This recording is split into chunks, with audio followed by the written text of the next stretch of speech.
Chers téléspectateurs et téléspectatrices, bonjour.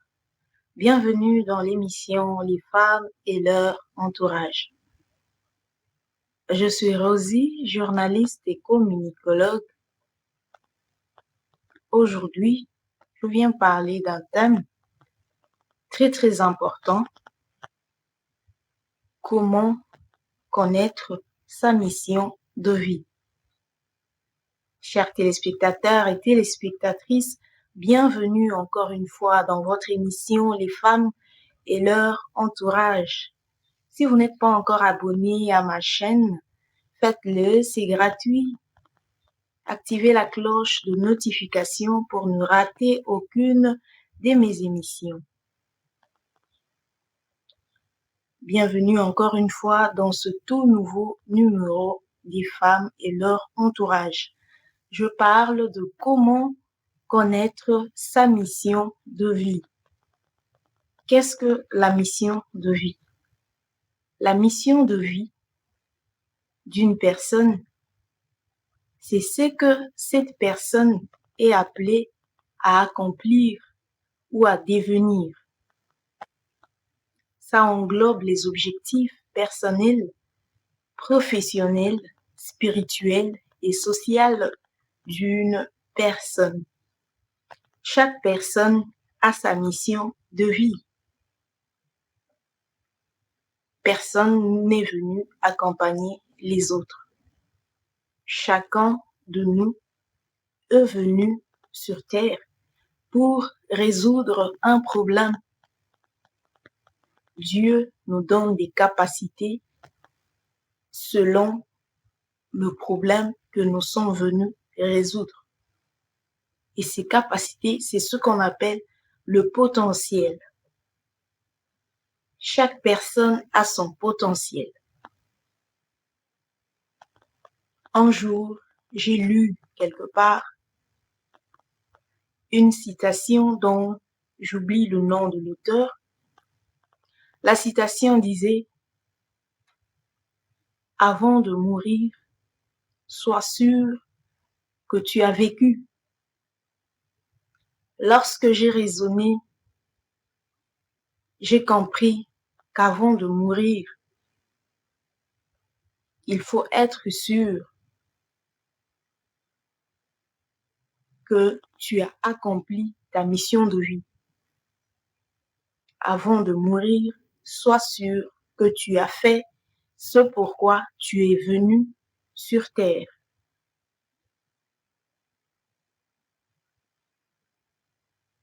Je pense que cette émission va t'aider à connaître ta mission de vie parce que tu n'es pas un fruit du hasard.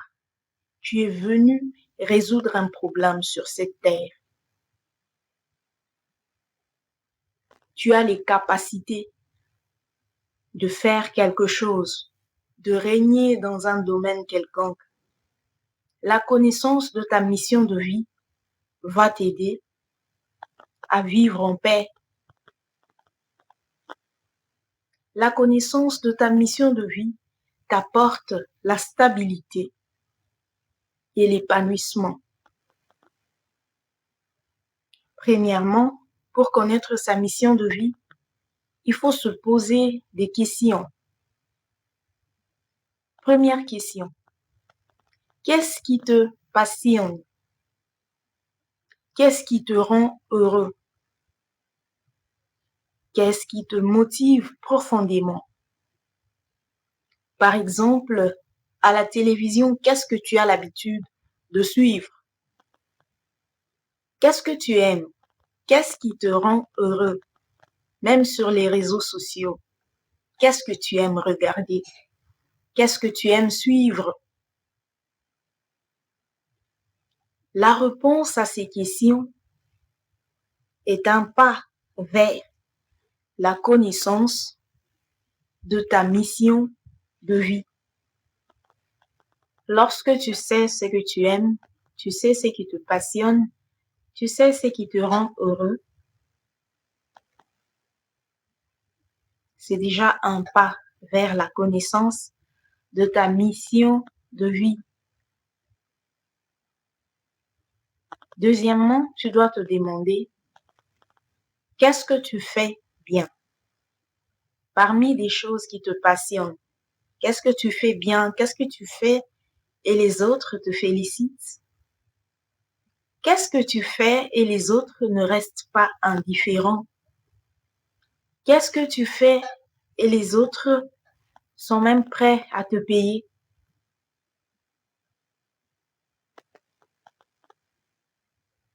Lorsqu'on t'appelle souvent, quels sont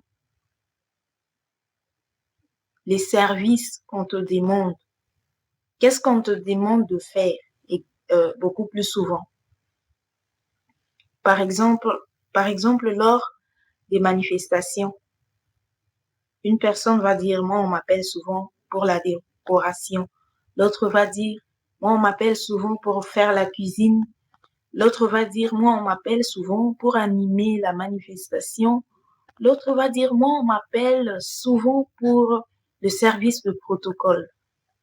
Et lorsque je le fais, on me félicite toujours. Parfois, on me paye même. Parce que si quelque chose te passionne et lorsque tu te tiens pour faire cela, tu ne le fais pas bien, ça reste une passion, ce n'est pas ta mission de vie. Un travail te plaît, un travail te passionne, ça te motive profondément et lorsque tu le fais, les gens te félicitent, les autres te payent même.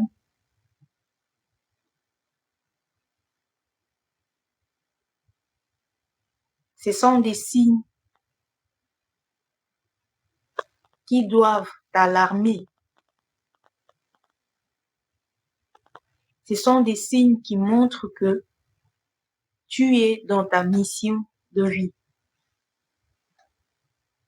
Je donne un exemple. Chanter, par exemple, beaucoup de gens chantent. Je peux dire tout le monde chante. Des fois, les femmes, même lorsqu'elles font les ménages, elles aiment chanter. Les hommes chantent, les enfants, tout le monde chante. Mais est-ce que tout le monde est à mesure d'aller chanter à l'église? Est-ce que tout le monde est en mesure de faire des concerts? Non. Tout le monde parle, mais tout le monde ne parle pas avec éloquence. Tout le monde n'est pas en mesure de parler devant un public vaste et hétérogène. Toutes les femmes font la cuisine dans leur maison, mais toutes les femmes ne sont pas en mesure d'aller faire la cuisine à la fête, par exemple.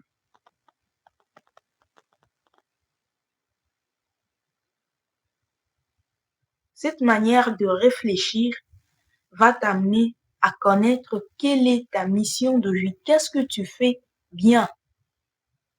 Qu'est-ce que tu fais de manière différente? Qu'est-ce que tu fais et on te félicite? Quelle est ta spécialité? Voilà.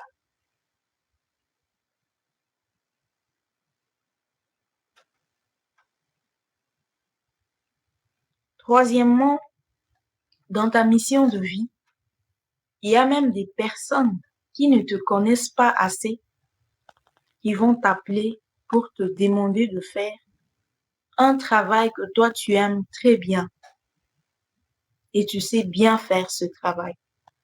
Ces personnes ne te connaissent pas. Personne ne leur a parlé de toi. Mais elles te demandent quand même de faire ce travail-là. Ça, c'est une confirmation du Saint-Esprit. Quelqu'un qui ne te connaît pas, mais il vient vers toi, il te demande de faire quelque chose que toi tu sais faire. Et quand tu le fais bien. C'est une confirmation que tu es dans ta mission de vie. Moi, il m'est arrivé, une personne m'a demandé de faire quelque chose que j'aimais très très bien et je l'ai très bien fait. Personne ne lui a dit que je savais faire ça.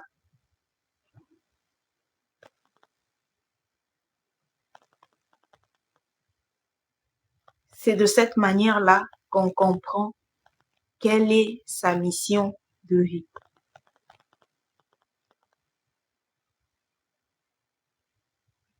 Si malgré toutes ces questions, toutes ces questions, tu ne comprends toujours pas quelle est ta mission de vie, ce qu'il faut faire, c'est demander à ton entourage.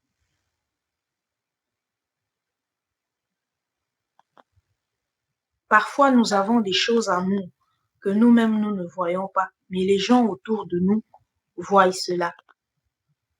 Les gens autour de toi peuvent te dire, tu es fort dans tel domaine, tu sais bien faire ce travail, tes parents peuvent t'aider, tes amis, les gens autour de toi peuvent t'aider à connaître ta mission de vie. N'hésite pas de demander. Ça va beaucoup t'aider. Si toi-même tu ne sais pas euh, voir quelle est ta mission de vie, qu'est-ce que tu fais bien, tu n'arrives pas à te retrouver, demande à ton entourage. On te dira ce que tu fais bien et ça va beaucoup t'aider. Ça va t'aider à te positionner dans un domaine.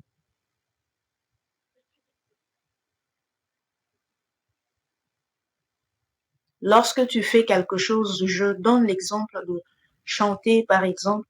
Lorsque tu chantes à l'église ou je ne sais pas dans quelle manifestation, regarde même les faits et gestes des, des personnes autour de toi.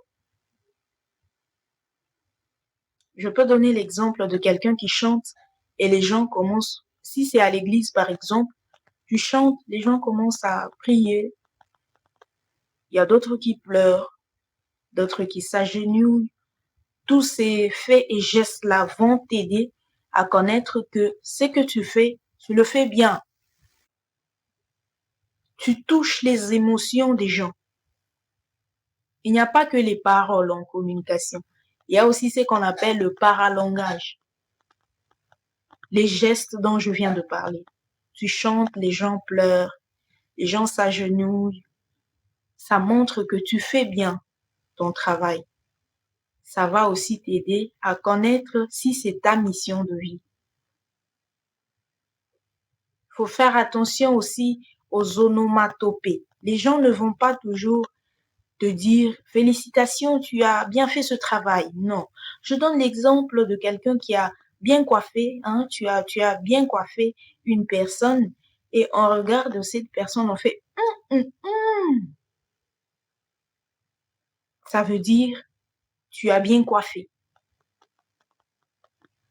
Tu prépares, toi quand tu fais la cuisine, lorsque les gens mangent, ils mangent toujours en bougeant la tête. Les gens posent des gestes qui montrent que tu as bien fait la cuisine. Si ça se répète plusieurs fois, ça va t'aider à connaître que c'est ça ta mission de vie.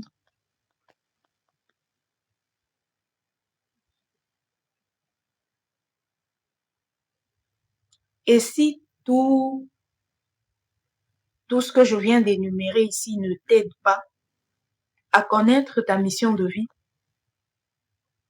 ce que tu dois faire finalement, c'est prier. Prie ton Dieu, c'est lui qui t'a créé, c'est lui qui sait pourquoi il t'a créé, pourquoi il t'a envoyé sur cette terre. Il te dira le problème que tu dois résoudre sur cette terre. Il te dira les capacités qu'il a mis en toi. Et cela t'aidera à connaître ta mission de vie. Ne passe pas sur cette terre sans accomplir ce pourquoi tu es venu. C'est malheureux de savoir qu'une personne est morte sans pour autant faire ce pourquoi elle est venue sur terre. Même s'il ne faut pas parler de la mort avant de vieillir. Sois sûr que tu as accompli ta mission de vie. C'est très, très important. Le fait de connaître sa mission de vie donne la paix. Ça donne la stabilité. Tu es stable dans un domaine parce que tu sais que c'est dans ce domaine-là que tu dois œuvrer. Et ça te donne aussi l'épanouissement. Chers téléspectateurs et téléspectatrices, merci de me suivre. C'est la fin de l'émission. Prochainement, je parlerai de comment accomplir sa mission de vie.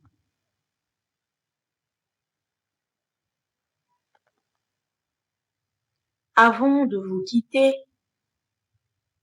je passe à la rubrique bonus. Le bonus d'aujourd'hui, c'est une notion de communication. En communication, il y a ce qu'on appelle la cacophonie. On parle de cacophonie lorsque deux ou plusieurs personnes parlent et finalement on ne comprend rien. On entend des sons, on voit des personnes parler, mais on ne comprend rien. On parle de cacophonie en communication. On retrouve la cacophonie beaucoup plus souvent dans des émissions de débat. Lorsque les intervenants veulent tous parler au même moment, surtout dans des débats politiques, il y a beaucoup plus souvent cacophonie. L'animateur doit être fort, sinon les téléspectateurs risquent de ne rien comprendre. Attention, il n'y a pas cacophonie lorsque vous êtes devant un enfant qui apprend à parler, un enfant qui prononce des mots que vous ne comprenez pas. Il n'y a pas cacophonie. Il y a cacophonie lorsque vous trouvez deux personnes en train de se disputer, vous trouvez deux personnes en train de se tirailler, vous demandez mais qu'est-ce qui ne va pas? Les deux commencent à parler au même moment et vous ne comprenez rien. Il y a de la cacophonie. Vous serez obligé de leur demander de parler un à un. Quand deux ou plusieurs personnes parlent au même moment et on ne comprend rien, il y a la cacophonie. Chers téléspectateurs et téléspectatrices, merci de me suivre. Abonnez-vous à ma chaîne si ce n'est pas encore fait. Aimez l'émission si elle vous a plu. Si vous avez des points de vue à émettre, n'hésitez pas de commenter. Merci de me suivre. Portez-vous bien. Bye bye.